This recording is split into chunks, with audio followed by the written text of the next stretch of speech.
Gail Sokol, and welcome to my kitchen. Well, it's almost that time of year. It's almost time for the holidays, and everyone's looking for something different and special, and it makes you crazy. Well, today we're going to be making pecan pie bars. Not quite pecan pie, but it is pecan pie, but it's in a rectangle, and we can cut it into squares, cubes, whatever you want to cut it into, and it bakes in a 9 by 13 inch pan. And it's really easy, and it can feed a bunch of people, and it's scrumptious. But before we get started, you know what I'm going to ask you. I want you to click that notification button because I want you to become a subscriber. I don't want you to miss any of my tips or videos. And more importantly, I love having you with me in my kitchen because it's an honor and a privilege. It's like having a friend. I really enjoy you. All right, pecan pie bars, and we're going to make a special sweet pastry crust, almost like a cookie crust, like a sugar cookie crust. And it's not a crumb crust. It's an actual, like a crust you would get under a tart, like a fruit tart. So it's a little fancier, a little sweeter, and I think it's a lot better than a typical pâte brisée, you know, like you would get a flaky pie crust under a normal pecan pie. And you can say pecan, you can say pecan, whatever you want. It's all the same. It's delicious. So I took a 9 by 13 inch. If you have a metal pan, it will make it the bottom crust darken a little bit better, you know, brown. If you don't, you can use Pyrex. That's fine too. And what I did is I sprayed the whole thing with nonstick cooking spray. And then across the width of it, I put parchment paper that sort of overlaps on the edges, about an inch or so. That was a little bit less, but about an inch or so, enough that you can clip it or just sort of paste it down with the nonstick cooking spray and then spray it again. And this is where we're going to put our crust when we're done making it. So I love this sweet pastry crust. It's so good. It's made in a food processor. And before I do anything else, I forgot to tell you, preheat your oven, 350 degrees Fahrenheit. That's both for the crust, because we're going to par bake it. The best way to not get a soggy bottom crust is to par bake it, pre-bake it a little bit, just get the doughiness off, and then put your filling in, and then bake it. A pecan pie, in case nobody knows this, is a custard pie. The eggs thicken it. So that's very important to know. So in a food processor, we have 2 cups of all-purpose flour. I have 1/3 cup of granulated sugar. So it is sweet. So we're going to have a sweet crust and a sweet filling, and it is so good because when you cut it into bars, it's just absolutely amazing. And then I have 3/4 teaspoon of salt. And I don't like kosher salt here, just regular salt, like table salt. And then I have zest from 1 lemon. Yeah, zest from 1 lemon. It just gives that extra special flavor, little zesty thing. Nobody will actually know. It's like your crust is amazing. It's sort of citrusy, but no one will be able to really tell what it is. So I'm just going to, I always cover, as you know, so I don't get splattered with flour. Just going to pulse it. I want my lemon zest to get completely, you know, like mixed in. All right, so just give that a whirl. And now we're making this like I would a pâte brisée, a flaky pie crust. We are going to add 1½ sticks of cold butter that I cubed into about 1/2 inch cubes. So that's nice and cold. All right, we're going to get that in there. So don't let that get, you know, mushy or melted. And then I'm actually going to just pulse it. I want to pulse it till it becomes pea-sized pieces. This is very typical for a flaky pie crust. I'm reading my own directions because I'm just going to pulse until we get itty-bitty, teeny-weeny, tiny. Let me just show you. So just like the butter now is like in little itty-bitty, this is a piece of butter. little tiny garden pea size. All right. Then I'm going to add 2 eggs, whole eggs. Sometimes sweet pastry crusts like this will just have the yolk. I'm using the whole egg. And about 1.5 teaspoons of pure vanilla extract. Yum, yum, yum. And this you could actually bake off as a sugar cookie. That's how good it is. And that's how incredible it is. So I'm just going to pulse it. It's going to come together. It's going to be a little crumbly. We are going to put it in some plastic wrap. And then we are going to chill it for about 30 minutes. You can make this ahead of time. Or you can even throw it in the freezer for about 15 minutes. All right. So here you go. This is going to be our crust. Oh, it smells so good. Ugh, there you go. Wonder Woman, that's what I am. So I'm going to put this in here, and then I'm going to finish the mixing because it's still a little bit crumbly, but not too bad. All right, the eggs really take the place of the ice water that you might use if you made a pâte brisée, and the eggs add richness. Very important when we want to make something like this. So I'm just going to gather it up. All right, gather it up. And I'm going to put it in a piece of plastic wrap, which I have right here. All right, I'm just going to bring it over. And then I'm just going to, I put it in a bowl just in case it wasn't, you know, like it didn't hold together enough. But watch what I can do. You've seen me do this many times, those of you that have seen me make tarts and pies. You're just going to fold the plastic wrap over, flip it over, and push so it doesn't touch your hand so the butter won't melt. And you're going to see that this becomes a beautiful base for our pecan pie bars.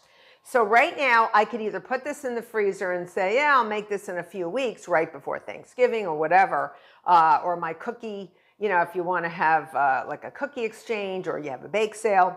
But right now, I'm just going to throw this in my freezer for 15 minutes or my refrigerator for about 30. See you back. So my sweet pastry crust has been chilling for a little while, and it's firm, but it's not hard. And now what I'm going to do is take chunks of it, and we're going to push it over the bottom of our greased 9 by 13 inch pan and up the sides a little bit, whatever it will go up, hopefully about 1 inch or so. But I'm just going to sort of scatter. And you actually do this with something known as a pâte sablé. Pâte sablé in French means sandy dough because it's got a lot of sugar in it, and you can't roll it out. You can't take a rolling pin and roll that dough out because it's so full of sugar it'll just break apart. So this dough can be rolled out, but if we're just going to put it in a rectangular pan, I'm just going to use clumps, and I'm going to pat it out. And we're going to use our hands, and we're also going to use a few tools. All right, so I'm just going to push. Use your hands to sort of push it down. You can use an offset spatula. You can use the bottom of a solid measuring cup or a glass. I'm just going to push down first on the bottom. All right, so I'm just going to push down on the bottom. If you haven't, get some of these little tiny clips. They're just metal clips. You don't want any colors or anything, but they don't touch the food, but they can really help secure your parchment paper. I just discovered those. Like how old am I? And I just discovered them and I love them. So you're not going to use them all the time, but they come in handy. They really can come in handy. So we are going to push these so if you notice, I'm pushing this on the bottom as much as I can, and then I'll go up the sides as much as I can too. If it's not 1 inch, just let it go up as much as it will because I want it to hold the filling from the pecan pie filling. Pecan pie filling is a custard because it's got eggs in it, like I said before. And I'm going to put our pecans on the bottom once our crust is par baked. And the worst thing about pumpkin pie or a pecan pie is when there's a mushy bottom. And you know what I mean. I'm not talking about diapers with a mushy bottom. I'm talking about like a wet pie on the bottom. The crust doesn't bake through and it's wet and raw. Yuck. Okay, so what you want to do is par bake it. Bake it just a little bit. This is going to bake for about 20 to 25 minutes just to get enough of the rawness off, okay? And it's a good sized crust. You can see it's a good sized crust. So I am going to par bake this. I can smell the lemon, it's good. About 20, 25. Again, you don't want it to brown. You don't want it to get super, super done because it's going to bake again with the filling in it. Pecan pies and pumpkin pies, any custard pie will bake with the filling in it, but I always pre-bake that crust a little bit so you don't end up with that soggy bottom. Okay, so now I'm going up the sides. So I'm pushing now. See how I'm pushing against the sides? And I'm going to take this and just sort of push up. So I make like a little ledge. And if it does cut through the bottom, I'll fix it afterwards. But I'm just going to go push up the sides. All right, push up the sides. Just to get a little bit of a ledge so that the pecan pie filling is held in. And it won't, you know, run over when we take these out. Because what I like to do is I like to chill these before I take them out of the pan, and that's what the parchment paper's for. So I can actually take the parchment paper, undo the clips after it's chilled, and just cut around this area with a small sharp knife, lift it out, and put it on a big cutting board, and then you can cut your pecan pie bars in any size that you want. Doesn't have to be huge. They don't have to be little. They can be anything you want. If you wanted them just for a dainty little, you know, Christmas party, wine and cheese, and you just want a little something, you can make them into little squares, and you'd probably get tons out of these. But if you just want to get, you know, big ones like 16, but you could make these anything you want. But these do take time just to put the crust down. You just have to be patient. All right, it takes time. It's sort of like playing with clay as an adult. It's a lot of fun. It's a lot of fun. And it doesn't have to be perfect on the sides. You just want it about, I would say about 1/2 inch to 1 inch. And mine's about 1 inch. All right. And you can see how it's getting a little bit of a mark. Just push. Use your thumbs. It's all about Play-Doh, folks. It's all about reliving your childhood and maybe even getting the kids to help you because they'd be really good. But don't let them eat this because it's got raw egg in it. So I'm just going up. Now I also have raw beans, okay? Dried beans, not a can of beans. You want raw, dried beans to actually fill this space to keep the dough up. Because if you don't, it could actually slide down. So I am going to show you what I do. I fill this with parchment paper. Just put a piece of parchment over the crust. All right. And then I fill it with beans. I have a bunch of beans here, which I store in a bag just for this purpose when I make a crust that I need par baked or baked blind. That's the term that everyone knows. You bake your crust blind, but here we're not fully baking it. So it's also known as par baking. So we're baking this just par, like just halfway, just until it's not raw. And you can tell when it's raw. All right. I think we're about there. All right. Give it a smash. So you can see that when it looks raw, it looks like dough. But when it's par baked, it will look less doughy, and you'll be able to see it. So I'm just going to put, I don't think I need all of this in here, so I'm just going to rip some off. I thought I made a nice enough piece. Just put it in. You don't want to destroy your crust, but put it in. Up the sides, you don't want to bake any beans into the crust. And then I just pour the beans in. These have never been cooked. They're literally dried beans. I'm going to put them all in. And you can buy yourself about 3 or 4 pounds of dried beans. You don't want to let them touch the dough because they'll bake into the dough. And this will be like, they just keep the space. They just keep the space open in the crust so it doesn't sink down. And then we're going to pour them out and take the parchment out, and then we can put our filling in. So right now, this is going into a 350-degree oven for 20 to 25 minutes. And how do you know? How do you see under all this? Just lift up one corner. And if you lift up a corner, you can tell a lot by whether the dough looks raw. If it doesn't look raw anymore, but it's not brown, you don't want it to be brown, take it out. But remember, it's going to have another 25, 30 minutes with the filling in it. All right? So see you back in about 20 to 25 at 350 degrees Fahrenheit.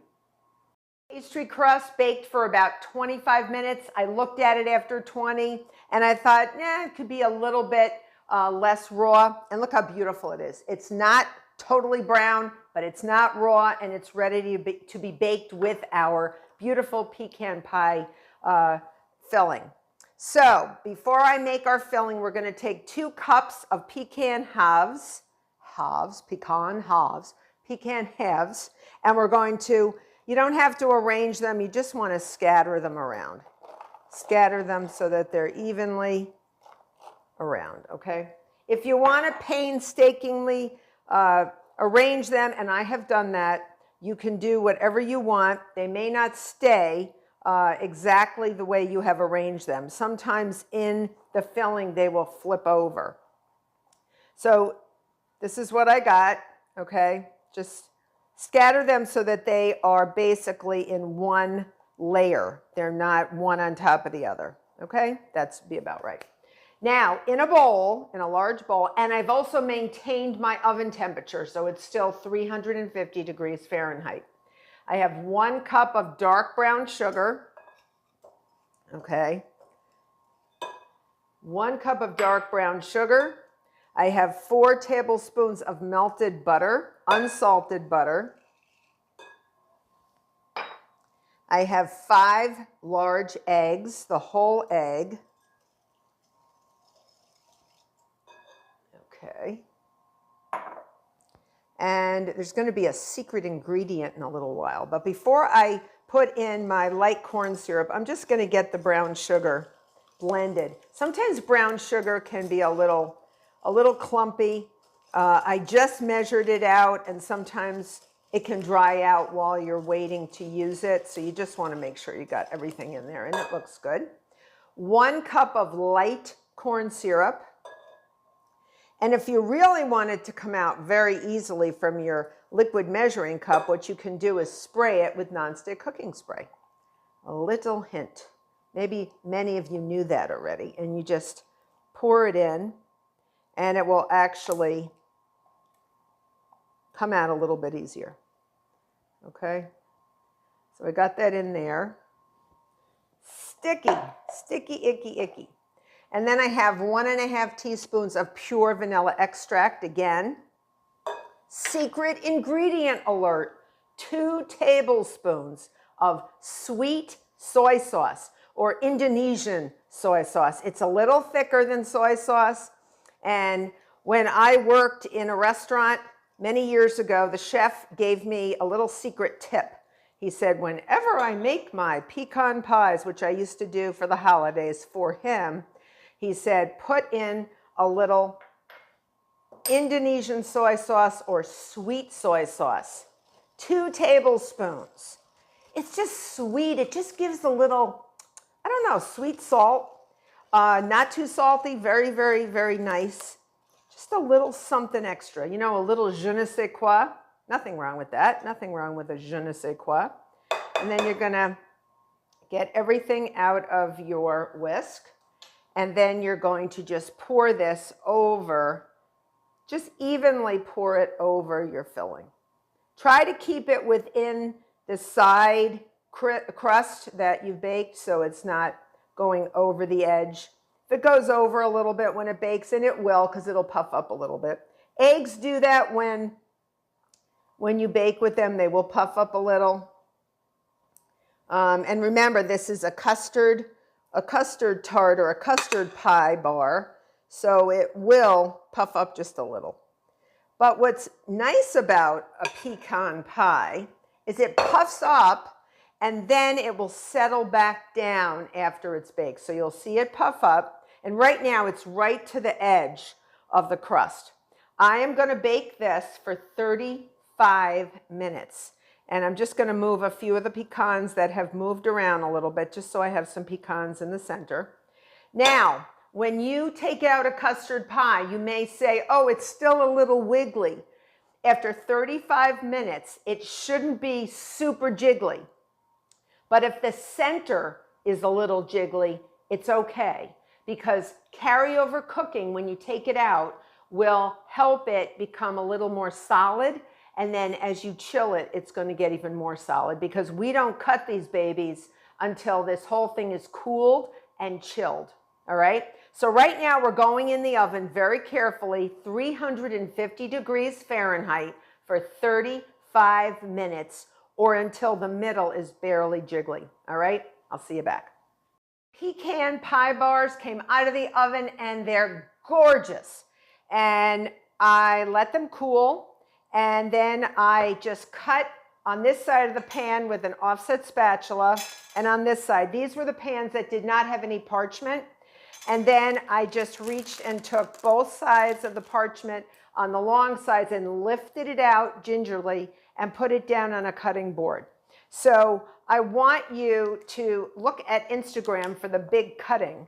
But you can cut these in little squares, you can cut them in rectangles, you can cut them in triangles, whatever you want to do. With a little bit of ice cream or whipped cream, you cannot go wrong. These are awesome with that beautiful sugar cookie crust, that sweet pastry crust. It's yum, yum, yum for the holidays or anything. You don't even have to make one of the pies for Thanksgiving or the holidays, because here it is and it can feed more people. So I hope you make these pecan pie bars. I hope you become a subscriber. Till next time.